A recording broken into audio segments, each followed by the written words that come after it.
Welcome back in. It is the Garnet Trust Hour presented by Krantz Cooling and Heating.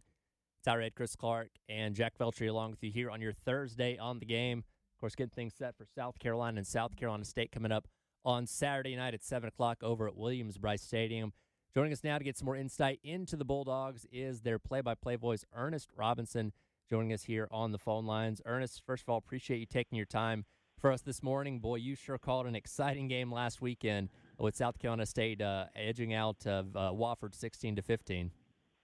Yeah, it was a lot of fun, but it didn't become a lot of fun until it was over with and we won the ball game. If we hadn't won the ball game, it wouldn't have been a lot of fun. Absolutely. As we look at this South Carolina State team, I just kind of first want you to talk a little bit about Coach Barry, who's obviously taken over for a legend in Coach Pugh, and there's obviously never an easy way to do that, but he's come in, had success right away, took this team to a Celebration Bowl a year ago, and obviously off on the right foot with the 1-0 start this year.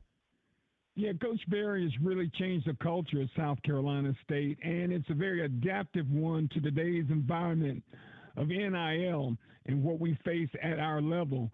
When you look at the football championship subdivision level now, Coach Barry's embraced the fact that you can't recruit and plan for 2 years or 3 years. Every year is its separate self. So we basically got a new team. We got 44 newcomers on this team, 32 transfers, 12 freshmen, and then we brought back some kids. But it's basically a new team, and he's having to start all over, but he's embraced that. The kids have embraced that, and you adapt, and that's what we've done in Orangeburg. Ernest, Chris Clark here. Thanks so much for joining us today. Let's talk a little bit about this team. And one of the things I noticed watching the game, the opener there against Wofford, was just the style of offense that the Bulldogs are playing this year. I know they utilize 2 quarterbacks. Look like they really like to throw the football around a lot. A lot of up-tempo, some no-huddle stuff, throwing the ball all over the yard. Tell us a little bit about this offense, and then whether or not you think that stylistically they're going to stick to what they know and what they do best against South Carolina this weekend. Well, football hadn't changed. As I said, I used the word adapt. We had to adapt. We didn't run the ball. We couldn't get the run established, so we didn't run the ball. But, it's all about running the football and stopping the run. I don't care what level it is. That's what you have to do. The only reason we threw the football so much in that first game was we weren't able to establish anything on the ground. We've got a good offensive line, but it's a new offensive line.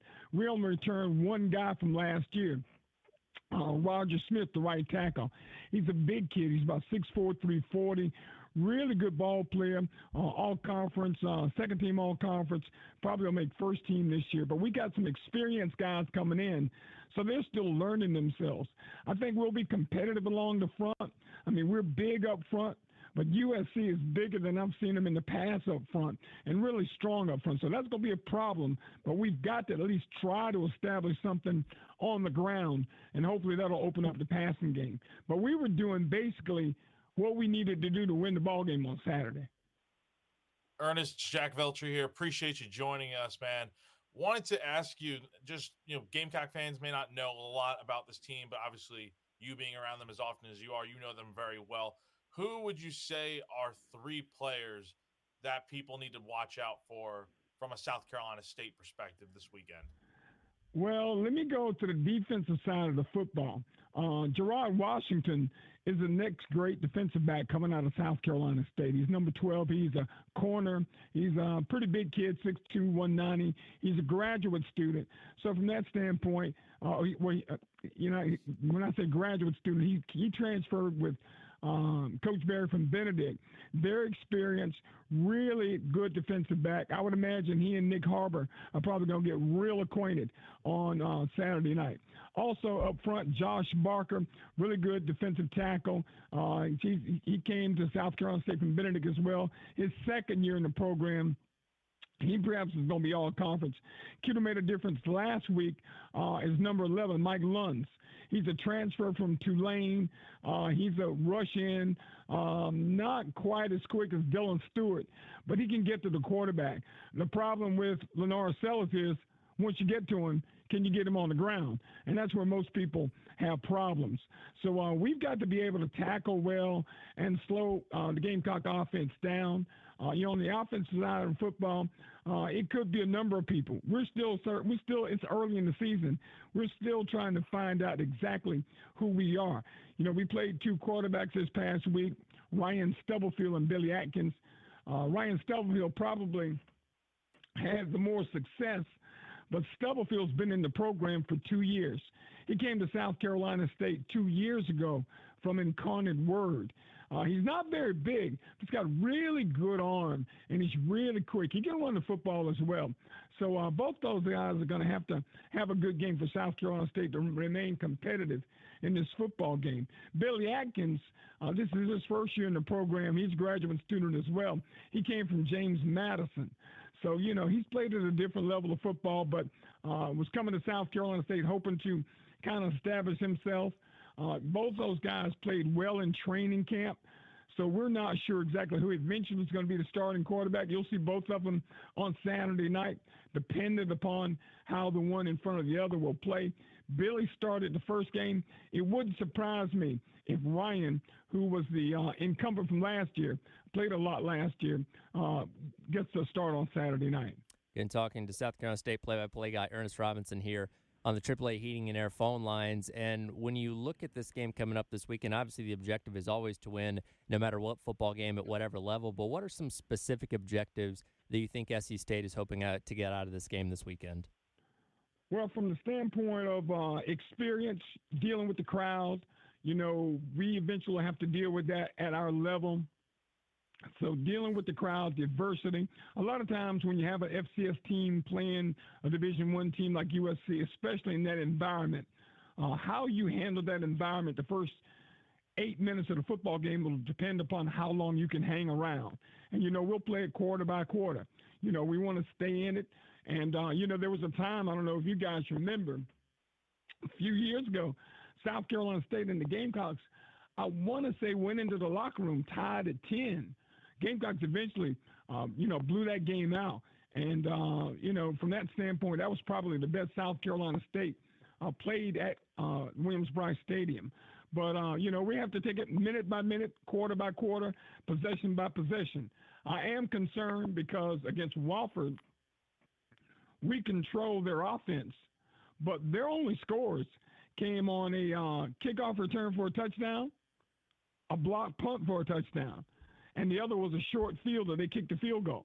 So they didn't really move the ball very well on us offensively, but our special teams broke down, and which is unusual for us because we have really good special teams. We got a good kicker, the punter, the kicker, Nico Cavanillas-Alti, transferred to us from Utah, and he's got a really strong leg.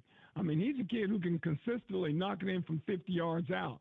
And but again, the pass protection or the blocking protection on the punt broke down, and we got to keep punt blocked.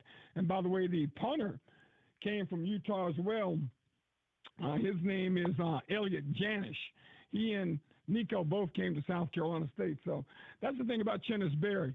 He looks at a team each year, and, you go to the portal and try to find what you need. And, we get kids to come in and want to play. And a lot of times when you look at it, adapting to the market, you'll have a kid that may go to, say, like USC and play for 3 years and really never get to play. And finally, they're about to graduate and say, look, I want to play some football, and I'm not getting any playing time here. We try to find that kid and give him an opportunity, even if it's for 1 year, because now with the environment that we're in, you got to make good on that 1 year. Ernest, 60 seconds here left before we got to hit a hard break. But what's the conference outlook, not counting this game, for South Carolina State this year, you think? Well, one thing, we're picked to win the conference, but we were picked fourth last year. And how we were picked to win the conference and only got one person on the all-conference team in preseason is beyond me. But that's the respect that the conference has for our program. It's going to be exciting.